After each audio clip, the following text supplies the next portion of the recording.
स्वागत है आप सबका द संस्कृत स्टडी चैनल 96 में। और आज का हमारा विषय है कक्षा 7 लेसन 16 गीता अमृतम। गीता रूपी अमृत उपदेश गीता जो रूपी ग्रंथ है उसके बारे में आप सभी जानते हैं कि उनमें श्लोकों का संग्रह है। गीता में 18 अध्याय और 700 श्लोक हैं, जिसमें भगवान श्री कृष्ण अर्जुन को उपदेश देते हैं गीता का। उसमें अर्जुन विषाद योग, संख्या योग, कर्म योग, इस प्रकार अनेक अध्याय 18 अध्याय हैं, जिनमें अलग अलग विषयों पर चर्चा की गई है। जो हमारे दर्शन है, मतलब कि दर्शनों से भी बढ़कर ग्रंथ है गीता में हर एक विषय का ज्ञान समाया हुआ है।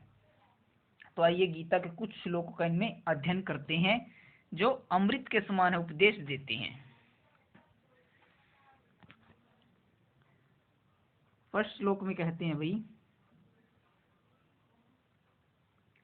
नैनम छिदन्ति शस्त्राणि नैनम दहति पावकः न चैनम क्लेदन्ते आपो न शोषयति मारुतः।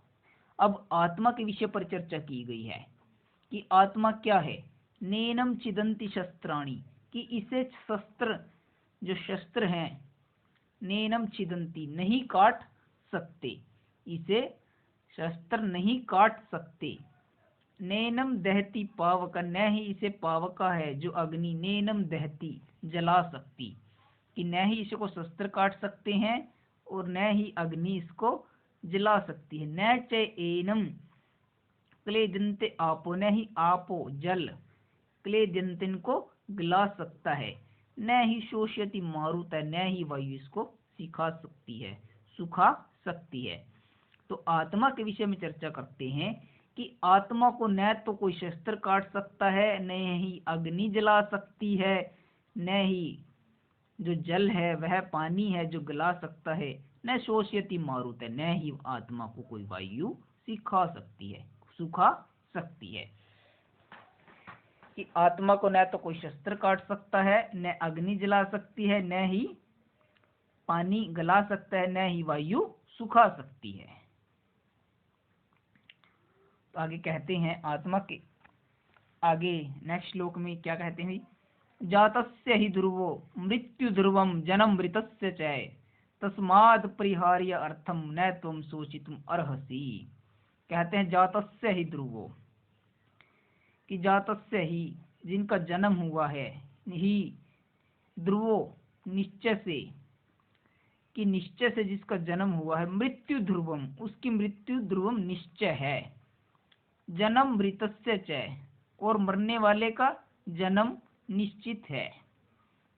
क्या कहते हैं भाई, जातस्य ही ध्रुवो, कि निश्चित रूप से जातस्य, जो जन्म लेने वाला है, उसकी मृत्यु ध्रुवम निश्चित है, और मृतस्य, जो मर गया है, मरने वाला है, जन्म निश्चित है, जन्म ध्रुव, उसका जन्म निश्चित है। कि जन्म लेने वाले की मृत्यु निश्चित है और मरने वाले का जन्म निश्चित है। तस्माद् परिहार्य अर्थम, इसलिए अपहार्य विषय यानी आवश्यक होने वाले कार्य में, न तुम सोचितुम अर्हसि, तुम कुछ नहीं कर सकते, कि ये तो कार्य होना ही है, ये कार्य अवश्य होना है। न तुम सोचितुम अर्हसि, तुम इसमें कुछ नहीं कर सकते और तुम्हें शोक भी नहीं करना चाहिए इस विषय पर। कहते हैं जिसने जन्म लिया है उसकी मृत्यु निश्चित है, और जो मर जाता है उसका जन्म लेना भी निश्चित है। इसलिए इस विषय में, या इस विषय को आवश्यक होने वाले जो कार्य है, न तुम सोचितुम, इस विषय में तुम्हें शोक या दुख नहीं करना चाहिए। ठीक है ना, जो कार्य हमेशा ही होने वाला है, अवश्य होने वाला है, उसमें तुम कुछ नहीं कर सकते। नेक्स्ट श्लोक में कहते हैं, वांसांसि जीर्णानि यथा विहाय नवानि गृह्णाति नरो प्राणी तथा शरीराणि विहाय जीर्णानि अन्यानि संयाति नवानि देहि।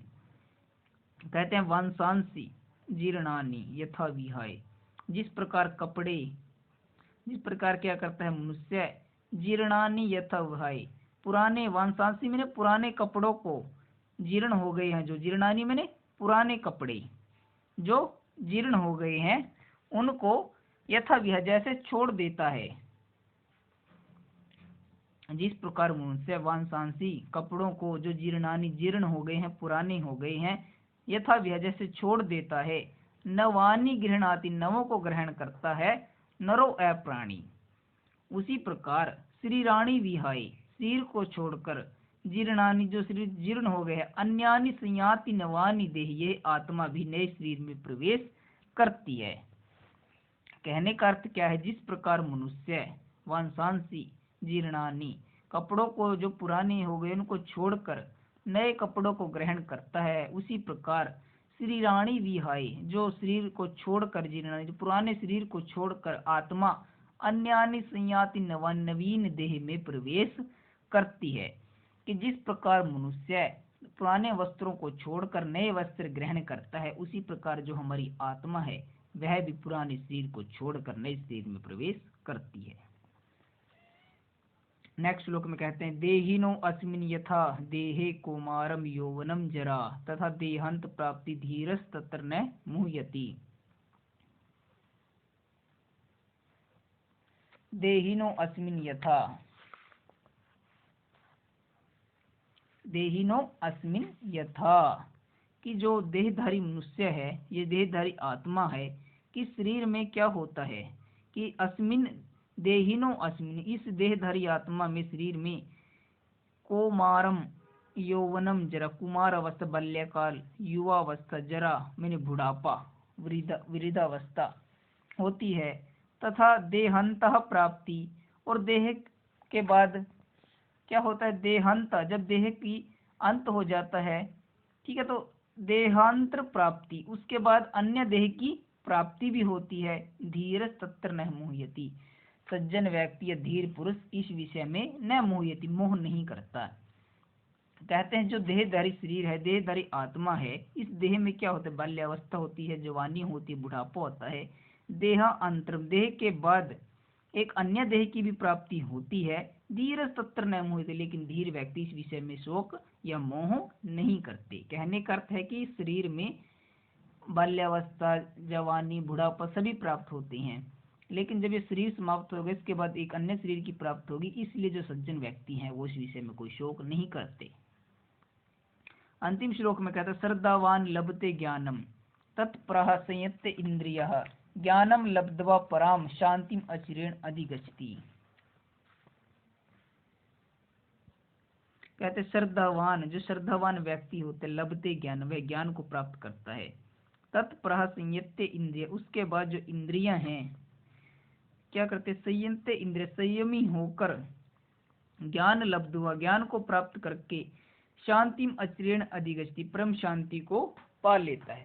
कहते हैं कि जो श्रद्धावान व्यक्ति जो श्रद्धा रखता है, लभते ज्ञान वह ज्ञान को प्राप्त कर लेता है, और उसके बाद जो इंद्रिय है वह संयमी होकर संयम से ज्ञानम लब्ध्वा ज्ञान को प्राप्त करके शांतिम अचिरेण अधिगच्छति परम शांति को प्राप्त हो जाते हैं। कि जो श्रद्धावान मनुष्य है वह ज्ञान को प्राप्त करता है, उसके बाद जो इसकी इंद्रियां हैं वो संयम बरतते हुए ज्ञान को प्राप्त करके परम शांति को अर्थात उस परमात्मा को प्राप्त कर लेता है। इस प्रकार हमने गीता के 5 श्लोक पढ़े जो बहुत ही महत्वपूर्ण श्लोक हैं।